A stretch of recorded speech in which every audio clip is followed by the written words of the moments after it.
ഈ മാർക്കണ്ഡേയനെ രക്ഷിക്കാൻ സമയത്ത് അവിടെ ഒരു ശില്പമുണ്ട്, ഫോട്ടോ എടുക്കാൻ പറ്റാത്തതുകൊണ്ടാണ്. യമനെ പിടിച്ച് കാലുകൊണ്ട് ചവിട്ടിയിട്ട് കഴുത്ത് ഒടിച്ച് തിരിച്ചിരിക്കുന്ന ഒരു ശില്പമുണ്ട്.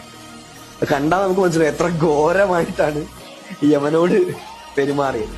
കാര്യം എന്ന് വെച്ചാൽ മാർക്കണ്ഡേയൻ തന്റെ ഏറ്റവും അടുത്ത ആളാണ്, ഭക്തനാണ്. ആ ഭക്തനെ സംരക്ഷിക്കാൻ വേണ്ടി ഏതറ്റവും വരെ പോകുന്നു. ഒരുപക്ഷെ പ്രപഞ്ചനീതിയെ തന്നെ മാറ്റിമറിക്കുന്ന, വിധിയെ മാറ്റാൻ വരെ ഭഗവാൻ ഒരുമ്പെടും. അങ്ങനെ ഒരാളെ ശിവനെ മാത്രമേ കാണുള്ളൂ, വിധിയെ മാറ്റാൻ ഒരുമ്പെടുക. കാലനെ മാറ്റുക എന്ന് പറഞ്ഞാൽ അതിലപ്പുറം വേറെ ഒന്നും പറയാനില്ല.